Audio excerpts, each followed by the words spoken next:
is Asinine Radio. This is the weekly music podcast where every week we get into a different band, different artist, and we rank all of their records from worst to best. We give our biggest banger and biggest stinger from each of them, and we try to have a good time doing it. My name is Tyler, and way out there, hundreds of miles away, is Jeff. While you're listening, go to Spotify, Apple Podcasts, give us 5 stars. If you're watching on YouTube, smash that subscribe button. And that's all I have for the boring intro. So this week, we are doing the Bouncing Souls, classic punk band from New Jersey. And they have, what are we doing? 13 records, 12 records? Fucking hell. Now I don't even remember. 11 records. 11 records. No, 12 11 records. No, 11. Did I miss a record? Did I miss a record? You did. Yep, it's 11. It's 12. It's 12. It's 12. Oh, no. What did I miss? Are you sure? Do you have The Good, the Bad, and the Argyle?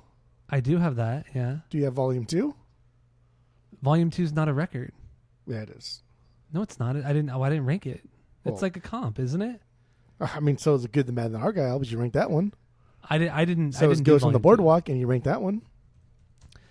I did not do Volume 2. Okay, that's fine. It's my worst album anyway, and it'd be yours also, so that's fine. I can run through it. And it's an acoustic record, so it's like an acoustic comp. It's an actual record. It's the actual output. It was released. Yeah, but it's an acoustic comp. It doesn't matter. It's not a record. No. The Good, the Bad, and the Argyle is a compilation. Goes on the Boardwalk. But they consider it. But they consider those records not. They consider this a record. No, the band considers this a record. Well, it's not. So gotcha. Because these are already songs that were on other records. You know, Ghost on the Boardwalk wasn't on another record. Yes, it was. Those songs, they were on EPs and digital singles, but they were not on another record like this. Just because you didn't do your homework, then don't blame the Bouncing Souls. Please. I blame them. So anyway, I didn't rank Volume 2. So let's go with number 11. What's your number 11? Oh yeah, so biggest banger, biggest stinker from each of these. And I don't know, I guess that was it.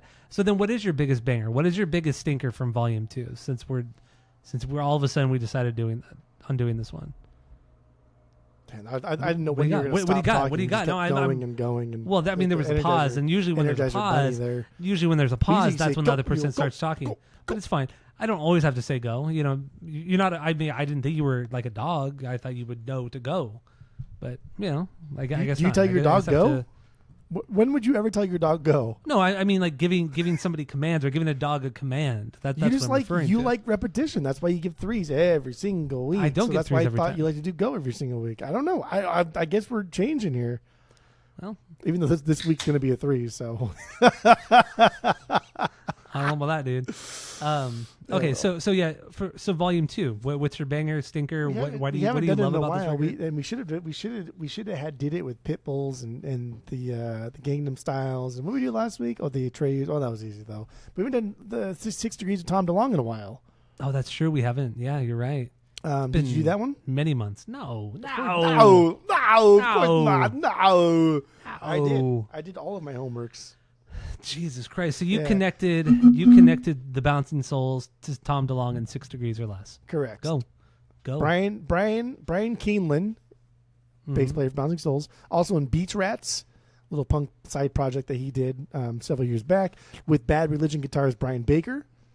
Mm-hmm. Brian was in Bad Religion with Brett Garrett's. Yes. Brett, I didn't know this though, but Brett helped produce the band The Matches, their second record called Decomposer. And some of the other producers on there were Feldy and Mark Hoppus. Oh, okay. There you go. What's funny is like I have a couple stickers from that specific record, and like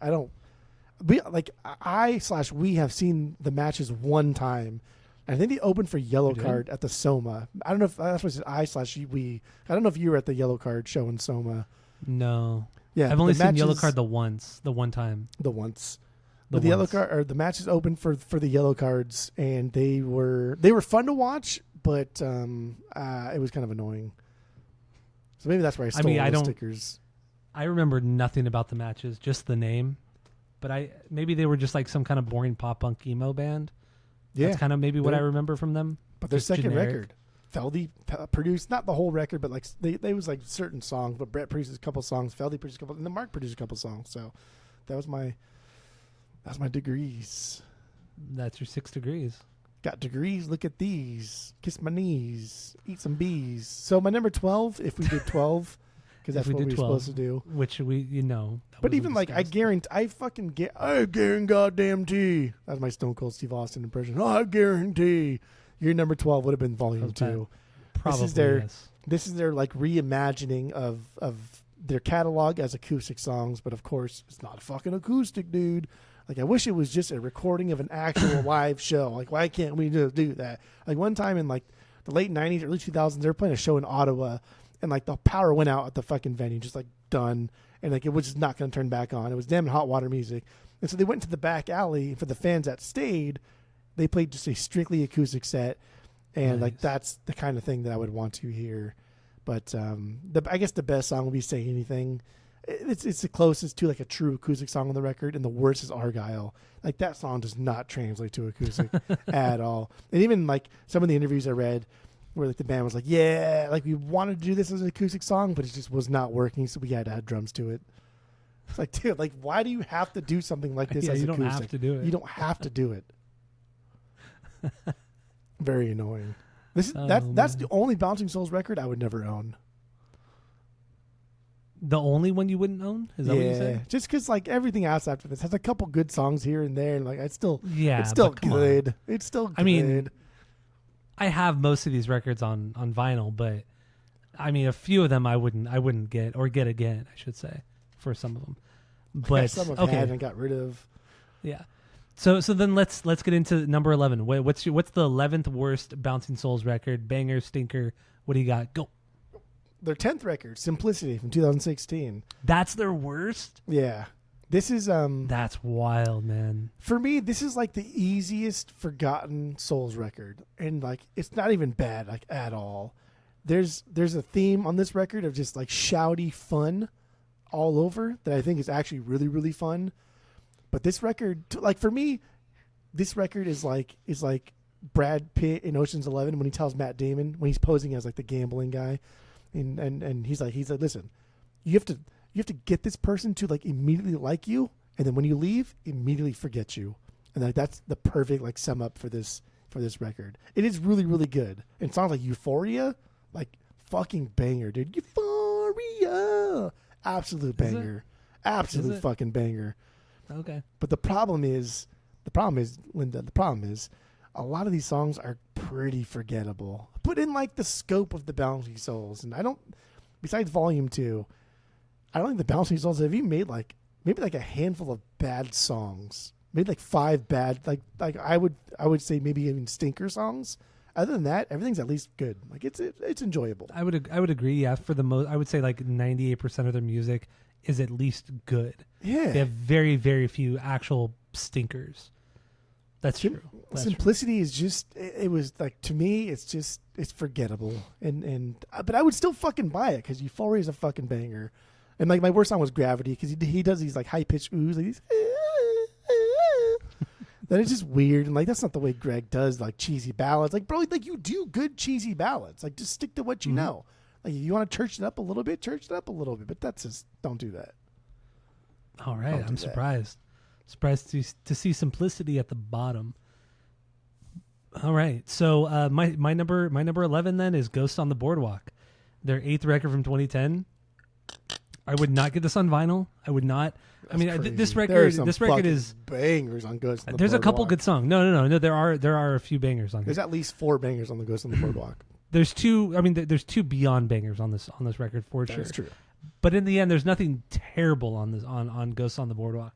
But I mean, overall, this is like mid-tempo Bouncing Souls. I mean, this is what they've been doing the last 15 years or so. Are more mid-tempo for them. Not a whole lot of punk stuff on this record either. And in the end, this record is comprised of digital singles that they put out the year prior, a couple 7 inches they had put out as well, and they compiled them all onto this particular record. But in the end, nothing really bad on here. It's just more in the vein of like the Gold record with a lot of mid-tempo stuff.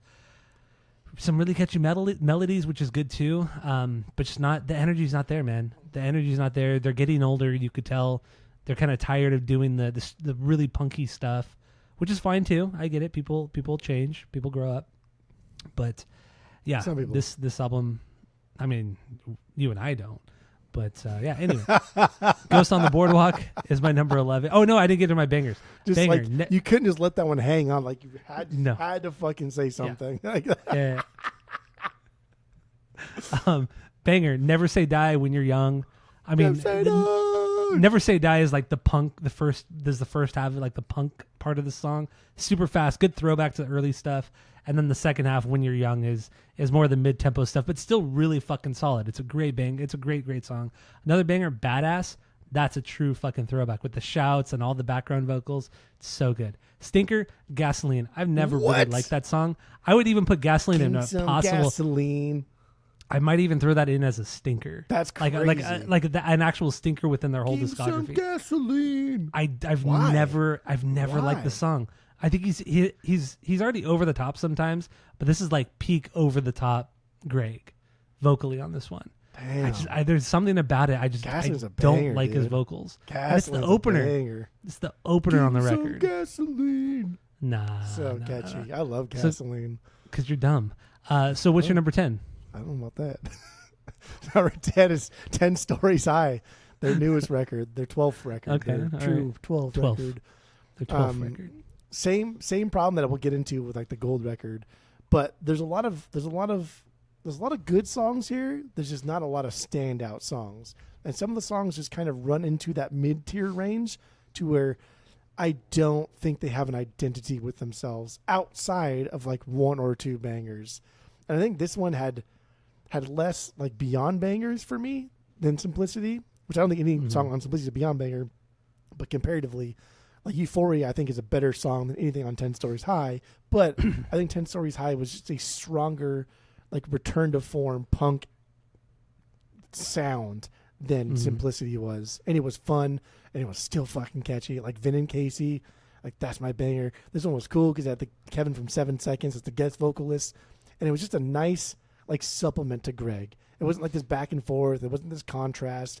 It was like, hey, let me just come in, bring Greg up a little bit, and just add like a little bit of dynamic.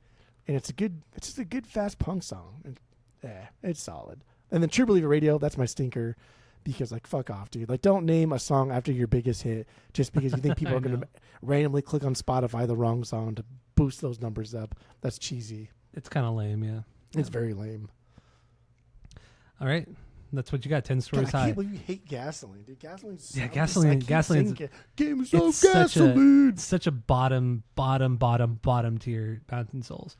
All right, so my number 10, the Gold record, 7th record from 2006. This is the last song they did on Epitaph, and I mean the Gold song is one of like their greats. Like this is a top 10 song for the Bouncing Souls, and we'll get into our top 10 songs at the end of this episode, because we did compile that.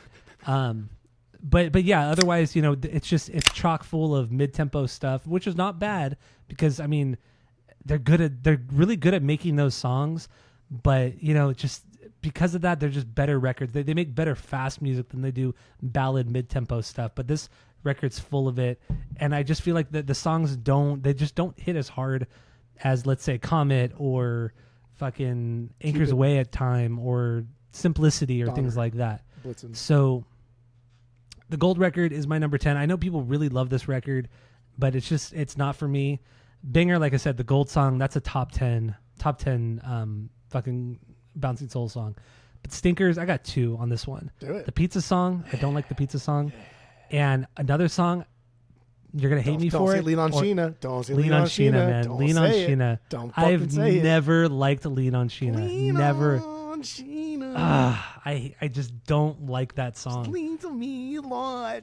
I would say that's also like a bottom tier. Okay. I see what's happening here. I didn't get the fucking memo. Just like you didn't get the memo about we're doing all 12 of the records, I didn't get the memo that we're just saying stupid fucking dumb shit. So I get it. It's true. I don't make the rules, man. I don't make the rules. That's not even the rule. You just say that like as like a passer. Like I can just say where the fuck I want, and just say like if some Donald Trump can just start saying no, I don't make the rules. Wrong. I don't make the rules. You can say whatever the fuck you want. What does that even mean? Lean on Sheena's a stinker? Like that's stupid. It is. I don't like the song. I know the band loves it. I know a lot of fans love the song, and I know they love this record too. But I think it's a weak song. I think Lean on Sheena is a weak song. Lean on Sheena. Especially when you have the Especially when you have the beyond banger that the Gold song is. Song. It's a weak It's song. fucking really weak. But it's nowhere fucking near a stinker. Nowhere like near. it's almost skippable. It's almost skippable. It's almost skippable. Yeah. You're being crazy right now. So the gold record, I would never get this on vinyl. I would get the gold song like if there was a 7-inch of it, but I would never get this on vinyl. So yeah, what do you got for number 9? Go. The gold record. Their seventh record. And yeah, the problem with this record is the gold song. Like that is the problem with this record. You take out the gold song, it might be like a different dynamic. But when you hear the gold song as the opener, it never recovers. And like, how could you, dude? How could you? And that is a top 10 or Bouncing Soul song. Well, that's not the same band, dude. Well, it's like no other song even comes absolutely close to that. I also think like this is like the most generic output with like a lot of these songs just having like just not a lot of personality to them. But it's also a record where they kind of needed to do something different because like Greg was like just over the party scene altogether, but the guys were still partying and doing their thing. And so this is the first time where we see like the Bouncing Souls be like Letters to Iraq, like kind of be That's a pretty cool song though. That's better than Lean on Sheena. That's better than Lean on. Like Letters to Iraq for me is bottom 5 Bouncing Soul song. Come on. Like that's just, it's stupid. It's cheesy. It's low hanging fruit. Like fuck off, dude. You've never done it. Until now. It's low hanging fruit. Yeah. And like you didn't even do it well. And like, what the fuck does that even mean? Like that's just it. No, it's stupid. That song sucks.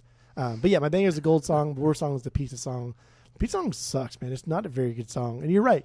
A lot of people like this record, like a lot, to the point where when the Bouncing Souls will do those 2 different nights, where like the first night it's like gold record and Ghost on the Boardwalk or whatever it was. Like people would go to these ones more than they would. Like we're doing, and we went to that one. Remember? Because that was the only option, though. That was our only option. Yeah. And then we went there late, and we got late there. I remember how pissed off. Like fuck, we missed the only good song that we wanted to see. I know, it's true. It was still a fun show, but still a fun show. We went to go see their 2 worst records. Yeah. But you take what you can get, and that's fine. I know. And we've seen them over 20 times, so it's not like, But yeah, gold record. It's funny because you can buy. I think it's only been pressed once, and it's on the picture disc, and you can buy it on Amazon for like $20. Oh, that's sad.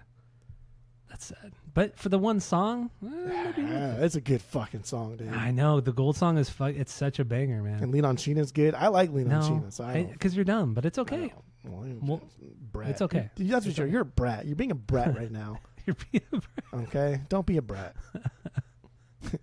All right, so that you good with your number 9? Yeah, good. All right, Great. 9 for me. 10 Stories High, 11th record from 2023. You love that simplicity, don't you? I mean, honestly, there's nothing wrong with this album at all. A lot of catchy songs. It has a lot more of the mid-tempo stuff, which it's fine. I mean, Comet, like I said, Comet Simplicity did it well. But it doesn't have the same energy. It doesn't hit quite as hard. I feel like they just need that kind of kick in their ass with the band at this point, because they need more energy. I get it. They're older guys now. They're in like their mid to late 50s. They're older, but damn, you need some ass kicking, man. Ass kicking songs, and there's not one good ass kicking song on this record, which whatever. It's fine. It's a good record. There's literally really nothing wrong with it. I wouldn't get this on vinyl. I never had it on vinyl, but I think you can get it for like $15 or some shit like that. Super cheap. Yeah. Banger, Back to Better. Just one of the better songs. I don't know. I don't really have much to say about it. Stinker, 10 Stories High, the opener, title track. This song is almost like in the vein of the cheesiness that is Gasoline. Yeah. Like it's a weak opener, especially for the title track. It's a weak opener. Yeah. Give me some gasoline. Exactly. So what do you got for number 8? Ghost on the Boardwalk. About damn time. Like we talked, it's not a real record. It's a compilation of songs from the anniversary series. Blah blah blah blah blah blah blah blah. The record does feel broken up, like sequence wise, because of that. Like the super catchy punker tunes are together, and like the slower jams are together, and like that's just dumb. And I also wish the slow songs were acoustic, because like when they do Ghost on the Boardwalk live, it's just Greg and like everybody else walks off stage, and like it's not like the encore thing or whatever. Like we know we're only halfway through the set, but it's just Greg and acoustic guitar singing Ghost on the Boardwalk, and that's a fucking banger. When he does it by himself, it's an absolute beyond. It's banger. different, yeah. It's so different. It's a different dynamic. It's totally different. and that's like harkening back to the Volume 2 thing. Like they do acoustic things well because they're earnest when they do it, and that's why we like the Bouncing Souls, is because they are earnest. When they do shit like this, it's just fucking dumb. But yeah, there's some fucking good songs in this one. I do like Gasoline a lot. It's a banger. But Badass, that was my banger this week. That's so good. Dude, perfect throwback to like Maniacal, self-titled era, goofy fast punk shit. That's just like a ton of fun. Doesn't really mean anything. Big Eyes was my least favorite. Boring. So then my number 8 is The Good, the Bad, and the Argyle. First record from '94. In the end, more of a compilation. This. Gotcha. It is. So in the end, this is more of like a compilation of some of the early 7-inches, EPs, the Argyle EP, things like that. So it's disjointed. Okay, but not Ghost on the Boardwalk. There are some, because these songs are way better than Ghost on the Boardwalk songs. That's why you're ranking this one, but you're not ranking Ghost. I'm just explaining what the little story behind this record. So there are some songs that are a little bit disjointed, lesser quality, production wise, and it stands out. I mean, some of the melodies just aren't as good as some other songs, and it's because it's a comp essentially. But the band does consider this their first record, so we got to respect that. We have to respect that, much like we respect Blink when they say that Buddha is their first record when it's really just a demo. We respect it because we respect the band. Do you understand? That rhymed. Are we just gonna keep going here? Like Shooter McGavin and Happy Gilmore. But in the end, it's a killer album. A lot of goofy stuff, which is fine. That's what they did in the early years. But I mean, this is amateur. It's amateur hour, and it's fun. I dig it, man. I totally dig it. I have this on vinyl. Like everything from here on out, I have on vinyl. I do really like this record. I do go back to it every once in a while. It's fun. It's a fun throwback. Banger. These are the quotes from our favorite 80s movies. I fucking love this song. It's like a fast one. Mid-tier. No way, dude. No, this is a killer fucking song. Some killer bass lines too. Proven. And there's a shit ton of the Vandals sounding shit on this song. I like this song a lot. Stinker, Lay Him Down and Smack Him Yak 'Em. Just slow, soft. Smack him, yak him. Slow, soft kind of song. Just unnecessary. Who needs it? Who needs it on this record? I know I don't. So my number 8, The Good, the Bad, and the Argyle from the Bouncing Souls. What do you got for number 7? Go. Anchors Away is my number 7. Their 6th record. 03. So annoying. I didn't know you had this on vinyl. Okay. Please, I have all of Good them. Boy. Plus more. Good boy. Good plus boy. more. Plus Good more. boy. I have more vinyls on for the Bouncing Soul than you can possibly imagine. I have ones they haven't released yet. I have like Okay. I have stuff that they're working on right now. They just sent me to me today. Actually, got them. Did you get that United 7-inch? No. Song's good, but it's not like $25 good. After shipping, it's like $25.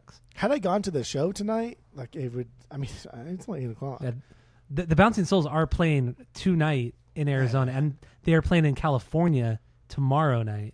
Well, they're playing like fucking halfway to California tomorrow night. They're playing out in Joshua Tree middle tomorrow night. Fucking nowhere, which would be a cool ass show to go to. It would be, yeah. But that's like, where the fuck would we stay, right? Like, where are we gonna stay around there? Like, was there a hotel? I've never been to that place. It's just in the middle of the fucking desert. Yeah, Joshua Tree is like 2 hours from where I live. So 4-hour drive for Jeff, 2-hour drive for me. There you go. I wouldn't be opposed to it. It's just what the fuck. I don't know. Anyway, Anchors Away, a kind of darker and different kind of output for these guys. 6 records deep.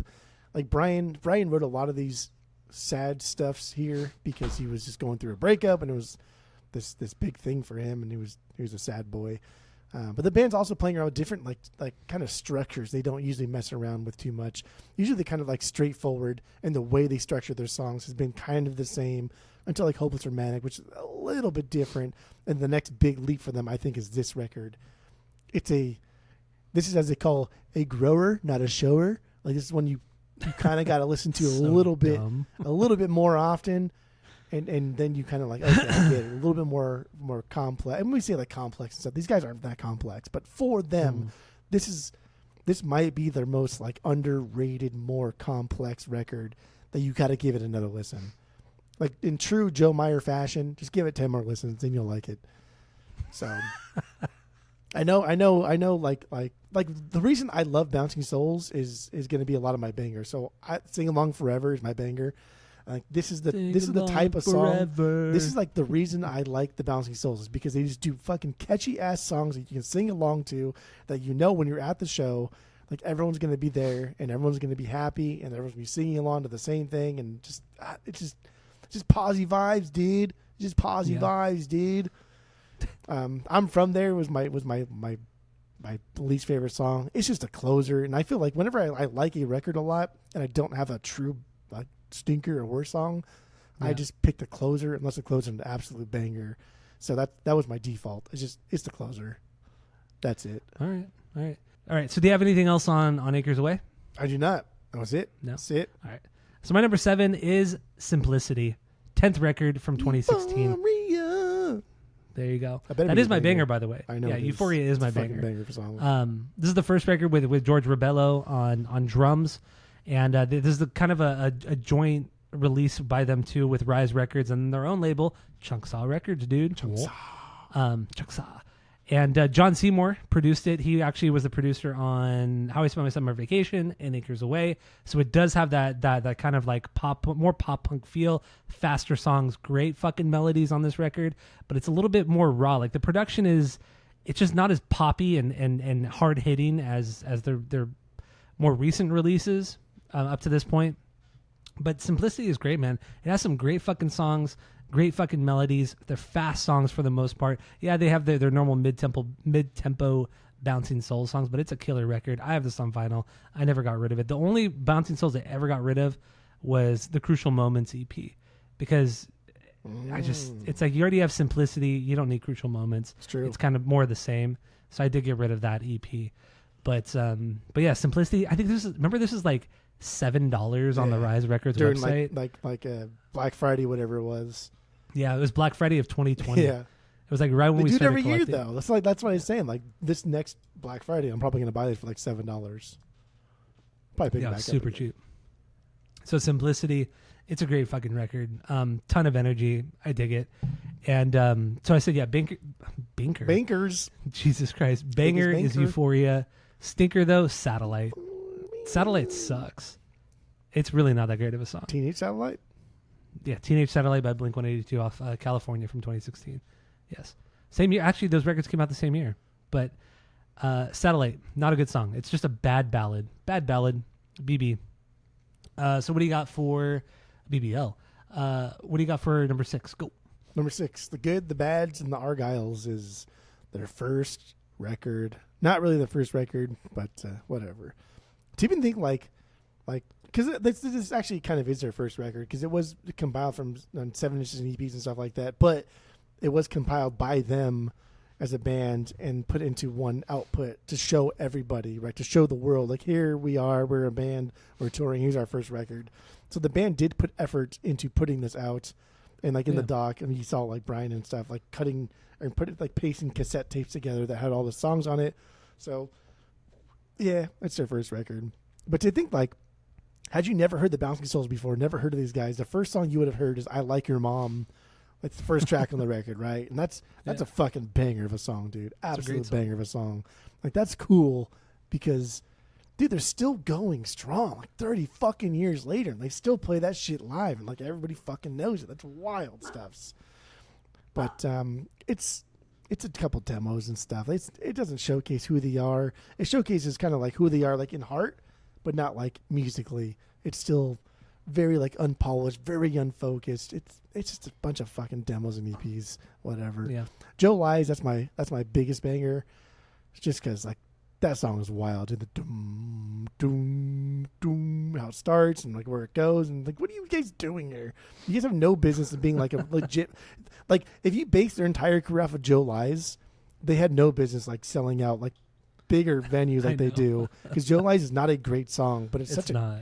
God, it's got so much personality to it.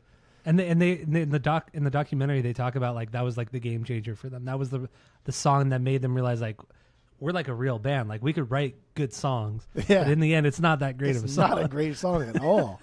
Yeah. But damn, it's got heart, man. But my worst song is Candy. That's a dumb cover. Yeah, it's a dumb cover. Yeah. I never liked that song, and I don't like that cover. So what was the other cover? The last song? That one's not very good either. What the fuck is the song? There's another cover on it. Can't remember though. But I know what boys like. I know what boys like. That's, I know what they want. That's a dumb cover too. Don't That's like stupid. it. Don't like it. All right, so number 6, Good, the Bad, and the Argyle. Sounds good. What is that all you got? That's all I got.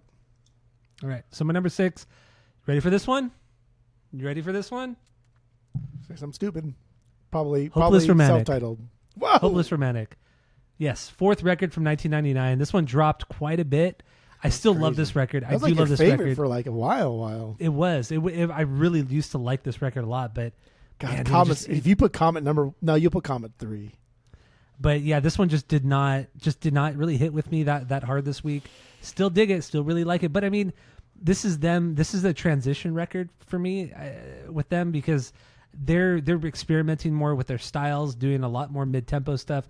A lot of the energy's gone. And then after watching the documentary, you see that this is the last album that Shal, the drummer, was on, and he was completely disconnected from the rest of the band. He was having like a mental breakdown. Yeah. This is like the beginning of his mental breakdown, which got so fucking bad on this tour after the record came out. And this record just kind of shows like it was just, they seemed like kind of like a lost band. There's some great hooks, some great fucking songs in here, like beyond fucking bangers on this record. But overall, it's a little bit lackluster in the grand scheme of their discography. I really like it, but there's not quite enough energy to keep me like going back constantly. But I do have this on vinyl. I do really love this record.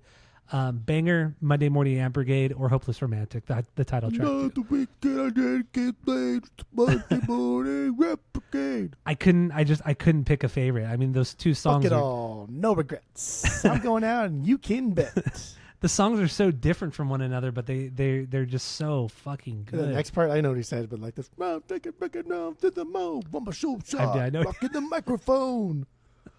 So good. And the It's drums fucking are great. Oh, fucking Yeah. it. What are you? I love this. What are you talking about? It's like a beyond. These are beyond bangers right here. But like these are the beyond fact bangers. that you're putting Comet above Hopeless Romantic is nuts. Yeah. You're being one of those, like whenever you read like best of lists, like you're that guy. Everyone's like, dude, just stop. Edgelord Tyler coming in hot. Here we go. Okay, Skip. Okay, Mr. Skip Alrighty. calling me an edgelord, Skip thinking he's all fucking edgy, calling me an edgelord. The fuck out of here, Skip. Go fucking. The fuck out of here. The fuck out So of here. Don't you dare call me an edgelord again. Anyway, Good. Hopeless Romantic, my number 6. Stinker, bullying the jukebox. This song's Bully stupid. in the jukebox. This Cause song's it's so fun. dumb. This is like a cheesy Green Day Dropkick Murphys song. It's just so fucking cheesy, man. I sometimes I'll skip this song. Sometimes I'll skip it. So it's my number 6. Don't skip that song ever. Well, Went I up do. to the bar and I put in $20 because I know people's taste in music sucks. All right, what do you got for number 5? Number 5 is Comet. That's All right. fine. It's their 9th record. fine. This Cool really toss is. girl. This is. Oh, don't get me started, baby girl. This is top tier souls here. It doesn't. The only thing it misses is nostalgia. That's it. Like it just does not. It does not have the nostalgia my top 4 does. But like fuck, man, this opens up so fast and aggressive, and it never lets up on momentum. Even the slower songs are incredibly catchy. They got Bill Stevenson on this one. He produced this in the blasting room, so it does have like a pretty like hard old school punk edge to it. And it's a clean 30 fucking minutes with 10 songs. I know. Like, I know. god damn. Longer songs, but a little bit more like fleshed out and worked out. And the band, like whenever you, like, because Pete had ranked his records at one point, and he put this one not low, but like lower than I would have put it, and I did put it. And he thinks that it's because these songs aren't like fleshed out. He said it's kind of like their self-titled kind of stuff. Like they're just kind of like Not demos and fleshed out. stuff, These and- songs are like the most fleshed out songs they've and ever put out. That's what I thought. I was like, dude, Makes Pete, no like, bro, sense. like you've never heard this record, bro. Like you were not. Were you even there? For this. Were you even there? I Did agree. you even record? That's why I was hoping they would come in today, because I would. Had they come into my shop today, promise you, I would have given them my fucking rankings and told them why, and it would have been funny. Hopefully, or they would have hated me. I don't know. But yeah, I think this record is actually really, really, really good. It's just there's no nostalgia here, so I can't I can't put it as my personal like top 4 because I don't. It's 2012, right? Like my Bouncing Souls love has already been cemented. Like by 2001, fucking it was already cemented. It was done.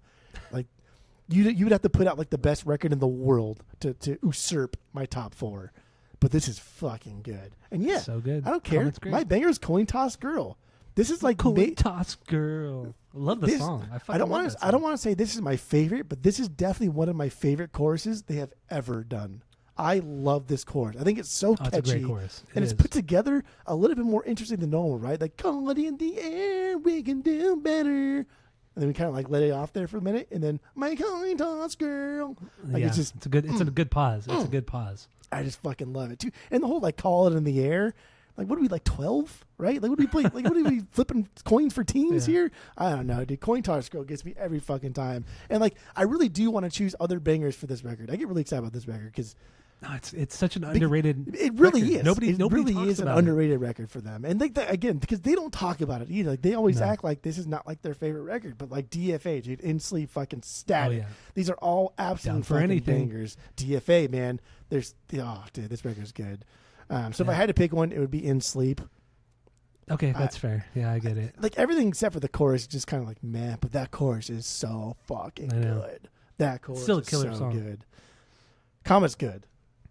Yeah, Comet's good. Had Comet come out like right after Summer Vacation, I think this might have like bounced off my number 4. Yeah, I think people would love the record a lot more had it come out after Summer Vacation. I really, really think that. There's no nostalgia with this, so yeah, because it's really more in the vein of Summer Vacation than Anchors Away is. Yeah. But all right, so my number 5, The Bouncing Souls, self-titled record. The Bouncing Souls. Third album from 1997. I mean, I do absolutely love this record. I do have it on vinyl, but it's a disjointed record. It really is. The songs are very, very short. They're goofy. They're fun. But you can only get so far with the goofy and fun. And I don't know. The songs just aren't fleshed out. That's really what it comes down to. The songs aren't fleshed out, but they're still fucking incredible. And this was a hard one for me to rank because I really wanted to rank it higher, but the songs just they're not complete. And even when you watch the documentary, Pete talks about it. I think Pete and Brian both talk about it. They say, yeah, the songs were it's just a bunch of unfinished ideas. And really, the songs are like a minute, 20 seconds, 50 seconds, minute and 10 seconds. So it makes sense. But just a little bit too much goofiness to rank it higher than this. But I still fucking love it. I listen to this record all the time, and my banger is East Coast Fuck You. I mean, how can you not love this?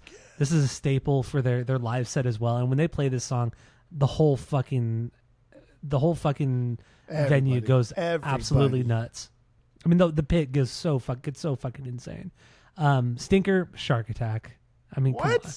It's too dumb of a joke song. It's fun to listen to. That's the song it's fun I quote to quote the most out of all fucking Bouncing Soul songs. I quote it a lot too, but yeah, it's just a little too silly. So Shark Attack's my stinker, but I really do love this record.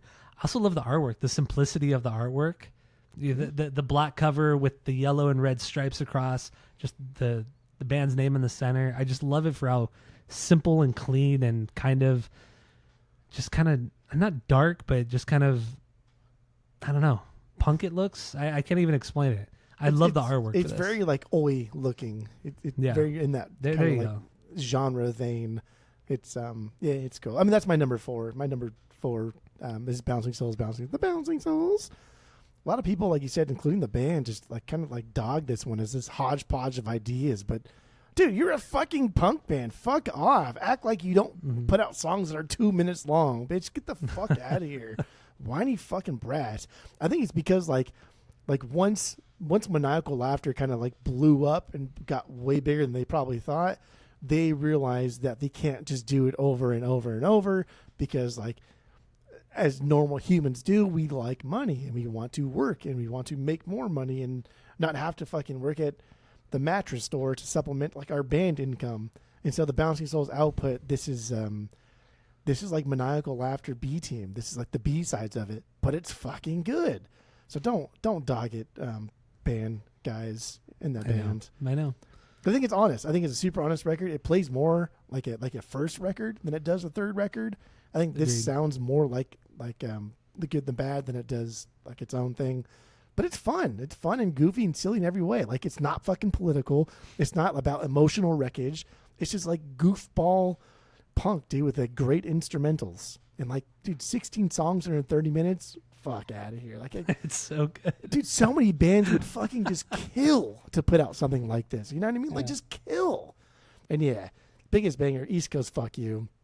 Absolutely just bonkers. It's an anthem. It's a crowd pleaser. It's East Coasters love it, right? Because it's a tongue-in-cheek thing. They're like, yeah, you're singing about East Coast. That's where we're from. West Coasters love it because, like, we actually do hate the East Coast and fuck that place. And everyone else loves it because they probably hate both coasts. I don't know. Yeah. It's just like everybody fucking loves it because it's just fun to, like, tell somebody who lives in the place that we're saying fuck you to, like, right to their face, and they're both happy about doing it. Oh, God, and you know what's so cool about going to a Bouncing Soul show? If you've never been to a Bouncing Soul show, is that no matter how old you are, you're going to still want to get in the pit, and the pit's still going to be fucking crazy. I mean, when we go into the pit for them, we see people we see teenagers in there, we see people in their fucking 50s and early 60s circling in that pit. Like, the whole crowd just surges forward, and it's just this constant wave. You know how, like, when the crowd, like, surges and then you're just, like, not even really standing on the ground. You're just kind of like, you kind of like let yourself go, and you're kind of just floating with everybody else. It's like this now. Yeah, it's such a cool feeling, and I love that feeling, man. The pits at the Soul shows are like unlike any other pits for any band, because a lot of bands like will just try and be as aggressive as fucking possible, or they'll just be kind of like, it's kind of boring. But like the Bouncing Souls is almost like this unanimous decision by everyone. Like, you know what, we probably all have work in the morning, so let's not go 100, okay? Let's do like 85. And that's okay. Yeah. That's fine. We don't need hardcore dancing. We don't need hardcore windmill dancing. Kicking. We don't need that. No, let's just go in the pit. We can tell our friends tomorrow that we went in the pit, and we got to work in the morning. It's fine. But then also it's like when you and I, me with Sloan, and then Mickey, we went to the Punk and Drublic Festival back in 2022. Yeah. Bouncing Souls played. Me first, and the Gimme Gimmes played, and then NoFX played. The Bouncing Souls had the biggest crowd reaction. They had the biggest, most fun pits. Like, compared to the other bands, the headliner band, like the crowd was bigger and way more fun than when NoFX came on 2 hours later. Fat Mike mentioned it. He did, yeah. He absolutely did, which is like, it's such a testament to this band and how fucking great they are, and how much the fans love them, and how much other bands love this band. Yeah, which we'll get into on the main episode too. Because Fat Mike mentioned it and didn't shit talk afterwards, right? No, he did not at all. Because like Fat Mike, normally if he hated the band, he's like, yeah, and those guys fucking suck. Like, fuck those losers or whatever. But he didn't say anything. He's like, I guess everybody went home at the Bouncing Souls. Okay, kept going. God damn it. Yeah, this record is so fucking good though, dude. It's so good. Like, even like the short song, like the Chunk song, right, with Timmy Chunks, and love the Chunk song. Like, dude, this is I go on for days. The weakest song though, Holiday Cocktail Lounge. Okay, that's okay song. It's okay song. You should have been Shark Attack, but okay. Cocktail. No, Shark Attack's fucking great, dude. Shark Attack's a perfect closer. Because you got like the Bouncing Souls. It's a joke fucking song. New Jersey mooches. They only go on tours looking at other people's food, and the whole French thing too. Like, they're in a band. They've been they say they're just homeless. They've people. been to France. They've been to France. It's the same thing. So it's dude, that's a perfect closer. It's a perfect joke song. It's a ton of fun. It's a ton of fun. That's a better joke song like closer than like shit like fucking Blink Tape, like Depends and fucking all the dumbass stuff. Is your eye itch or something? What are you doing? Yeah, it itchy. Are you tired? Are you tired? Let's get the fuck out of here. How old are you? Are you 5? All right, my number 4 is Anchors Away, 6th record from 2003. Oh my God, you haven't said Anchors Away. So number 3 is Karma. That's stupid. Possible. It might be stupid. Anchors Away. It better be. There's going to be hell to pay, Luke. I'll tell you that much right now. There's going to be hell to pay. Where the fuck is? Oh, it's over there. All right, so yeah, Anchors Away. Their 6th album from 2003. The follow up to How I Spent My Summer Vacation. This record keeps with those pop punk melodies, the great fucking melodies from the previous record, but they do it in a grittier way. They do it in a little bit more aggressive way. They do it, in a very much darker way as well. Like, this is a very, very moody record. Brian had broken up with his longtime girlfriend of 8 years prior to the making of this record, so he did a lot of the songwriting on this one, and it's certainly a moodier record. Also, the production on it too. You listen to that fucking snare drum, man. It fucking cracks like crazy. Those guitars are super fucking gritty, but the melodies, the songs are all fucking there. Stop doing that with your eyes. I know it itches. I don't want to itch my eye, and now because I'm gonna get yelled at for itching my fucking eyeballs. I'm gonna yell at you because you keep blinking like an idiot. But no, this album is absolutely fucking killer. This is another one that people don't talk about enough. This one and Comet. I mean, they're truly underrated banger albums. I wish the band liked these records more. I wish fans liked these records more. But what are you gonna do? Banger. I got two bangers. I don't give a fuck. Blind Date. Blind Date is one of my favorite Bouncing Souls songs. It might be my favorite or second favorite. I don't know. What's your favorite? Depends on my mood. We'll get into it in a little bit. So Blind Date. Putting that as your fucking number one is just outrageous. I love Blind Date. Outrageous. Blind Date is so different. Blind Date is so different, and it's truly a standout song for them. It's one of the heaviest songs, if not the heaviest song they've ever put out, but not like a metal song. It's just like a really aggressive like punk song, but very, very catchy at the same time. It's hard to explain unless you hear it, but that bridge and that breakdown on that bridge is fucking brutal, man. It's so good. For a punk band like this, it's brutal. I do love Blind Date. I love Sing Along Forever as well. How can you not fucking love that song? Those are my two bangers. I don't care. Stinker, Night Train. It's not a bad song. It's a slower, almost ballad-like song that they ended up just doing better on Comet anyway. So, and in the end, it should have just been a strictly acoustic song. That's what Night Train should have been. It should not have been a full band. Just Greg and an acoustic guitar. That's it. That's all. Yeah, so, I like it. Anchors Away. Also, the best album artwork they've ever put out. Honestly, just really great artwork in general for any band. I love the artwork for Anchors Away. I fucking love this artwork. This is the kind of fucking art I want to hang around my house. I love this artwork so much. God damn, I love this dark ass shit like this old like 60s style like painting. Like this is the kind of shit, like this kind of artwork is kind of the kind of shit like my grandma had in her house before she died, like because her house like never changed for like 30-40 years, and she had these old cool ass paintings and shit, and that's what this album cover kind of reminds me of those paintings she had in her house. But yeah, I love the Anchors Away artwork. Okay. So what do you got for number 3? Go. We're almost done. Top 3, baby. Hopeless Romantic. Fourth record, 99. All right, that's way too fucking high. That's crazy. This is I think when we did this, I think you ranked this number 1, dude. Like you ranked this so fucking high last time we did this. No. I would never rank it number 1. Never rank it. And like not only did you rank it number 1, you gave it a 3, of course. No, I didn't. This is a special record for them because it's both that episode is still up. That episode's still up. Yeah, you can go listen. They can just go listen. I just listened to it today twice. You did listened to it twice. You listened to it twice. I did. Yes. I listened to front to back and then back to front in reverse. Got him. That's a good idea. Got him. This is that's so dumb. It's so annoying. Front to back and back to front. That's good. That's how you win an argument, dude.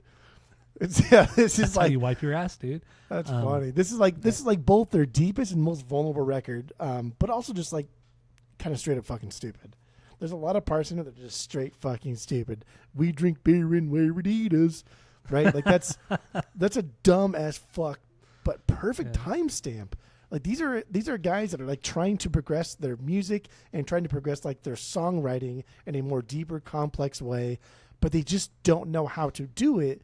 But you can tell they want to do it. They want to be here.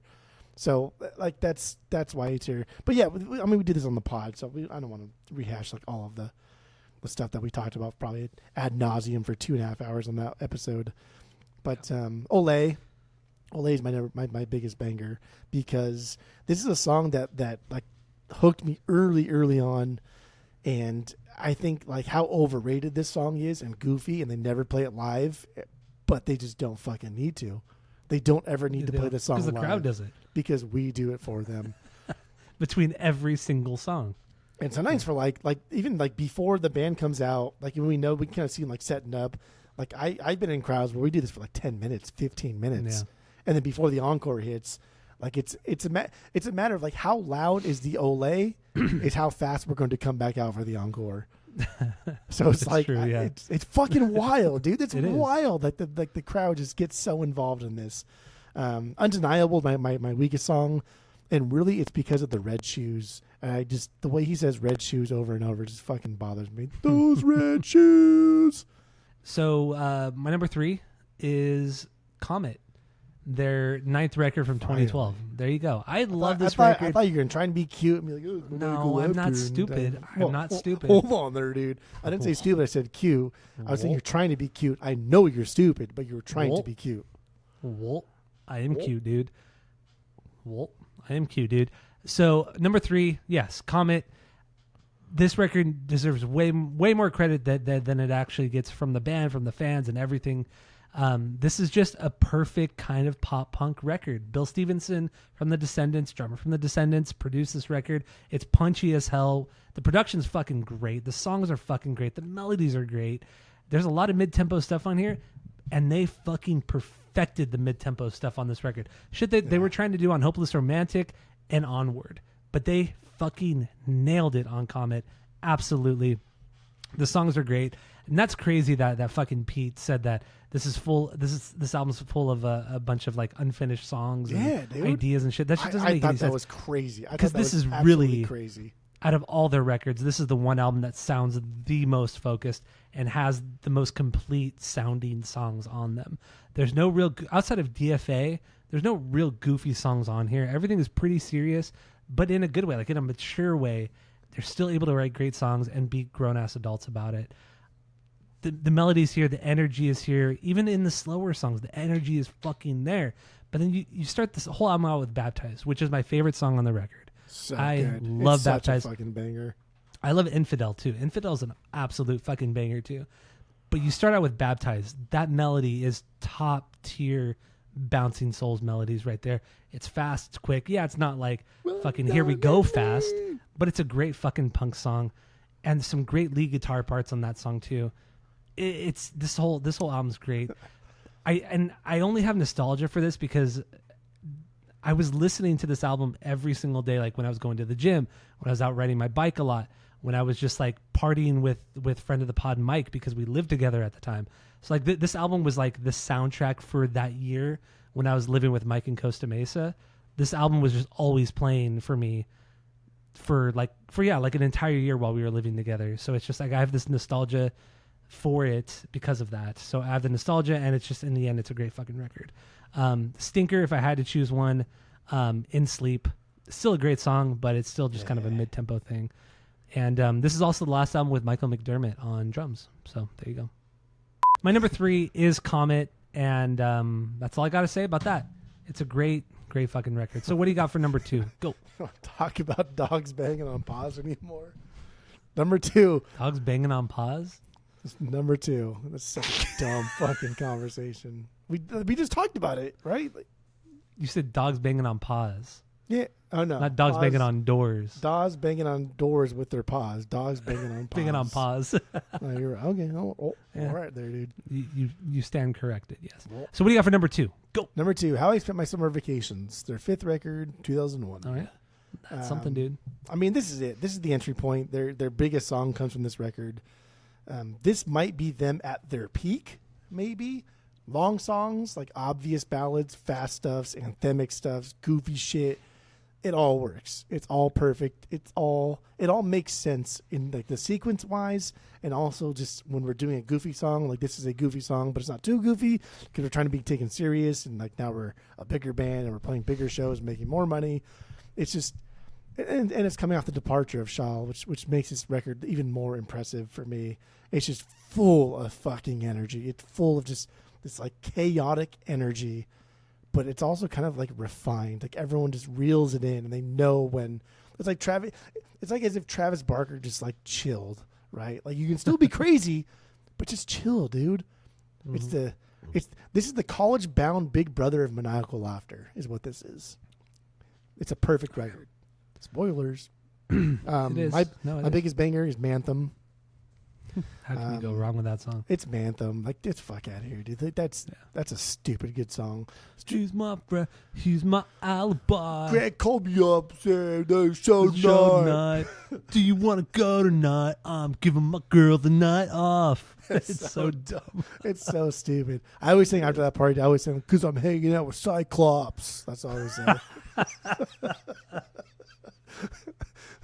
Even when we did this on the pod, and we like looked at the lyrics, I like purposely was like, no, I'm not going to learn that. I'm still going to say hanging out with Cyclops. And then Streetlight Serenade, that's my my worst song, I guess. It's just short, I guess. Kind of takes a minute to get going, but I don't know. It's a fucking cool song. This record's amazing. This record's ridiculous. Yeah, totally. Fuck Totally, dude. All right, so my number 2, the album of the week, Maniacal Laughter. You know, we're not going to get into this right now because we're going to do a full episode on it in just in about 10, 15 minutes. So, yeah, go listen to that episode if you want to hear us talk about Maniacal Laughter and that era of the band. Pissy about it.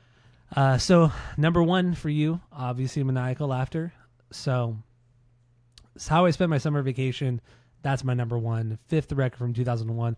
The first record with Michael McDermott. Shal had left the band just prior to this. He had like a mental breakdown, and they fired him, and they never talked to him again. As far as we know, they never really talked to him again. But they talked to his brother and some other people in town, and they say he's doing well. But yeah, he completely disappeared. I tried looking him up too. None. After he left the band, I could not find anything. No social media presence, no LinkedIn, no like maybe he became a doctor. I mean, like, do you want to talk about it here or there? Because I think it's fucking like clearly this guy was going through some horrible, horrible shit. I mean, I'm only bringing it up. I'm only bringing it up because it happened just prior to How I Spent My Summer Vacation. But we can keep it for the main pod too because there's not a shit ton to talk about. There's not. So yeah, How I Spent My Summer Vacation. This is their pop punk classic. Every song hits so fucking hard with those melodies. It's fast. It's aggressive at moments.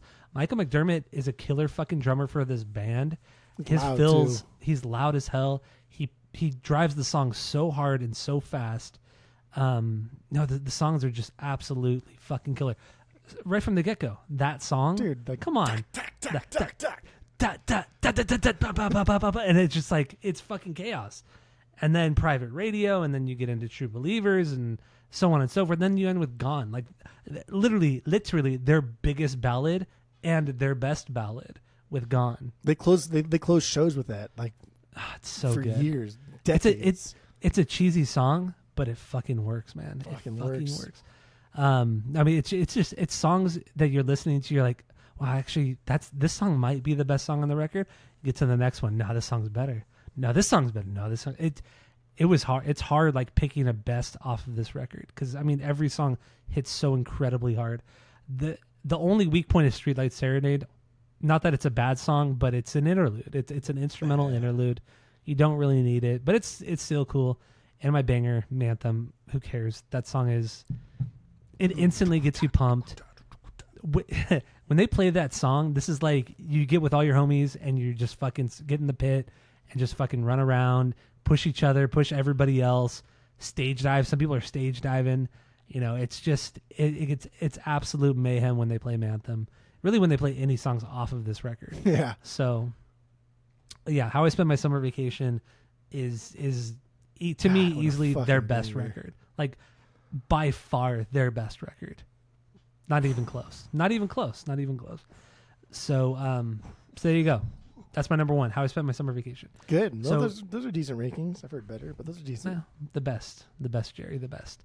So now that's it for those rankings. So let's jump into our top 10 Bouncing Souls songs because we did each make a playlist on Spotify.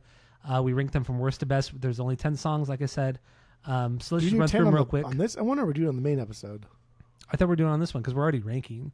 I don't know. Like, I don't remember what we did last time. We have never done this before. We did on Atreyu. No, you didn't. Oh do no, it yeah, on you're Atreyu. right. You got mad at me for not doing it on Atreyu. I did. Yeah, I got mad at you, and then I said, let's just do this from now on. This will be a common thing with every episode. I feel like we did this already though. We did it with Pitbull. We did on Pitbull. We did a Pitbull. Oh, but that was just one episode. Yeah. Oh, so now we get to decide, should we do it on the rankings here? We're going to do it on the rankings. Let's just do it on the rankings. Gotcha. Let's do it on the rankings. Okay. Makes more sense. It does. So, What do you? So then top 10 bouncing soul songs. Let's kind of like just shoot back and forth. We don't have to go deep into some of these, but it was tough. It was fucking tough. Like I legit really felt bad for taking some of these songs off because I don't know. I felt like it was a slight to the band and almost like they were with me and like they would have been disappointed. But like there's only like we can only choose 10. We have to choose the 10. I know. It was so hard. Because originally I put like 24 songs on the playlist, and then I was like moving them up and down. Like I would go down and so I like move one up and then one would go down. I'm like, oh fuck, do I really want that one to go lower? And then it was just, and then once I got to like the bottom 3, like 7 through 10, that was the hardest for me to like, what am I going to exclude from my actual top 10 list? Yeah, it was a tough one. It was a tough top 10 for this band because they have so many beyond bangers. It was not fun. So what do you got for number 10? East Coast Fuck You. I think that has to be in their top 10. It has to be. Yeah, it's my number 10 as well. Good. It's a 1 minute song, and it perfectly encapsulates their live performance. It's so good. So number 10, East Coast Fuck You. What do you got for number 9?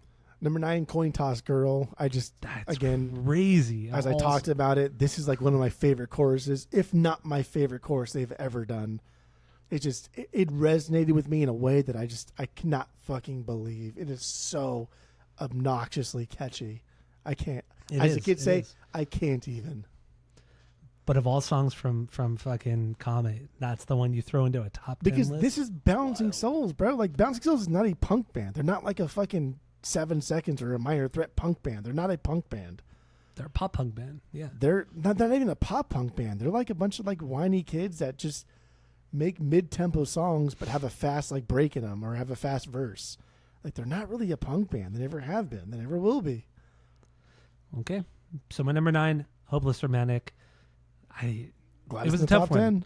It was either this or Monday Morning Amp Brigade, but Hopeless Romantic. That chorus. That's crazy. That's crazy. Even think that Monday Morning would make it in the top 10. That's crazy. Don't be silly. It was just below the top 10 for me. Fuck them all. No regrets. That's my favorite part so much. It's so good. Yeah, I know. So yeah, Hopeless Romantic, my number 9. What do you got for number 8? Gone, like maybe like one of the best like just pop punk like ballads ever. Yeah. It's like Gone is cheesy as fuck. Like straight up. It is so cheesy. But damn, dude, they own it. And not only do they own it, but they close shows out with it. Not only do they only close shows out with it, but they've been doing it for 20 years. I know. They've been doing it for 20 fucking years. Since 2001, yeah. Like my God. And I'll tell you, like hearing Gone on record is one thing. But when you either like hear it live or see them do it live, it kind of goes like, oh, I get it now. I get why people like this fucking song. Because they draw it out definitely like 6, 8, it definitely 7 hits minutes. different. Yeah, it definitely hits different when it's live. So Gone, like for me, Gone has to be in top 10. It's their best like ballad, and they do a lot of fucking ballads, and I think they're very proud of their ballads. They're very proud of So all right, my number 8, Lamar Vanoy from Maniacal Laughter. I mean, come on. Damn, that sounds so good. I know you gotta love singing. You gotta love singing just the oi oi oi, and then the Lamar Vanoy. You know, it's just the way that Greg sings and his enunciation of it's fucking so dumb, but I love it. So Lamar Vanoy, my number 8. What do you got for 7? Hopeless Romantic, number 7. It's a good spot for it. It's a good spot. I think this is an appropriate spot. Yeah.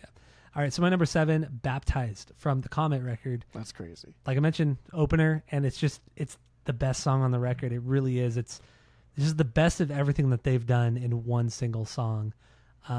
Baptized, fucking banger of a song, and people need to listen to this record more. So, what do you got for number 6? Number 6, the Gold Song.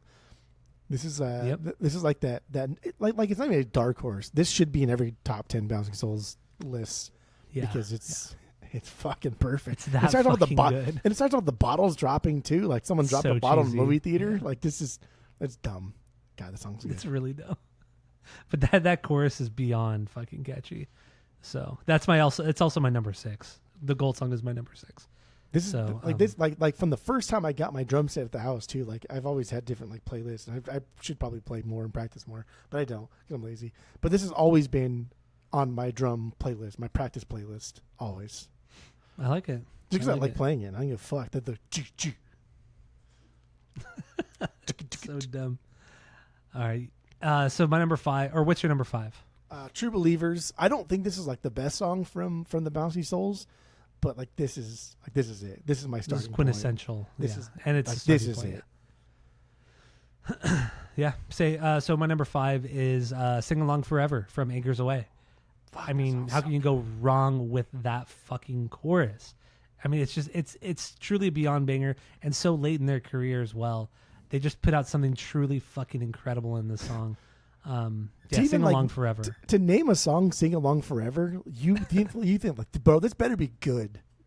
And like, yeah, and it's better. It is, right? Like, it's better. It really is. Fuck you, really man. All right, so what do you got for number 4? Number 4 is "Kate is Great." That's crazy that this song is even.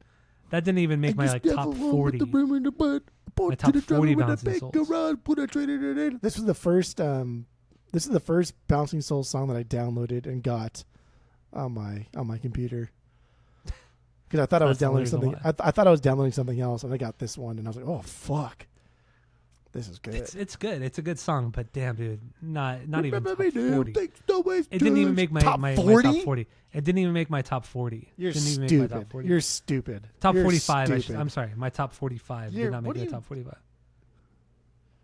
So I don't make the rules. So my number 4 is "True Believers" from How I Spent My Summer Vacation. Like we just said, you know, this is what got us kind of into the band, and this is their most popular song, and there's a reason for it because it's fucking incredible. So my number 4. What do you got for number 3? Johnny X, baby. Give him the X. Dude, buckle up, man. Buckle up. Buckle up. I can't believe We'll talk about from that Maniacal Laughter. That's crazy. Okay. So my number 3, Manthem from How I Spent My Summer Vacation. Yeah, 2 in a row. I don't give a fuck. This album's fucking incredible, and it's chock full of bangers. I don't care. Manthem, we talked about it a lot. It's so fucking good. So what do you got for number 2? Number 2, Manthem. We just talked about it. There we go. Number 2 for me, Here We Go from Maniacal Laughter. I can't believe this did not break your top 10. That's incredible. That's because it's the studio version. I don't care. Like I don't the studio care. version compared to how they do it live, and I don't give a fuck if that's cheating or whatever. I don't care. There's no restrictions. You said earlier, no restrictions. I don't care. But you can I love still the way be they dumb. go. Here we go. Here we go. Here we go. And like the bass comes do do do do do do do. Yeah. Fuck that, dude. So that's it my does number not 2. hit. It does not hit. You know it doesn't hit as But hard. we'll get more. We'll get more into it on the main episode. Like Wolverine, Dude. So what do you got for number 1? Their favorite best Bouncing Souls. We said the best. These are our favorite. This is not like the objective. These are our favorite. But my subjective is also the objective. So your subjective is fucking stupid as shit. What do you got for number 1? Go. Argyle, bro. Argyle. My favorite Bouncing Souls song. Like that's not even fucking close. That is so not so even dumb. close. So dumb. So good. Tell me your dumb ass fucking idiot, dumb shit, dog poop eating fucking number 1 song. Go ahead. Blind Date from Anchors Away. There we go. Dude, why do you talk shit about this? I just heard the Bouncing Souls like 2 years ago, and like this one song that's like the punk song, and it sounds like kind of heavy, but it's also really fast and stuff like that. But it doesn't sound like the Bouncing Souls, therefore it's my favorite song. That's what you just said to me. Go ahead. We've been into the Bouncing Souls the same amount of time, but yeah, no, Blind Date. I mentioned it earlier. This is just a very kind of unique song in their whole repertoire. It's probably one of the heaviest songs they've ever done. One of the most aggressive songs they've done, but it's still very, very catchy, and it's wild. That breakdown, that bridge is incredible. I love Blind Date. Go check it out. Nobody talks about this record enough, and nobody talks about this song enough. I don't think they've ever played this song live either. So that's it. Our top 10 Bouncing Souls. So stay tuned for the main episode because we are getting into Maniacal Laughter from the Bouncing Souls. So that's all I got. Everything, are you good? They've been good. All right, so that's it. So I'm getting pregnant from Santa because I've been good. That's it. That's all. Great conference.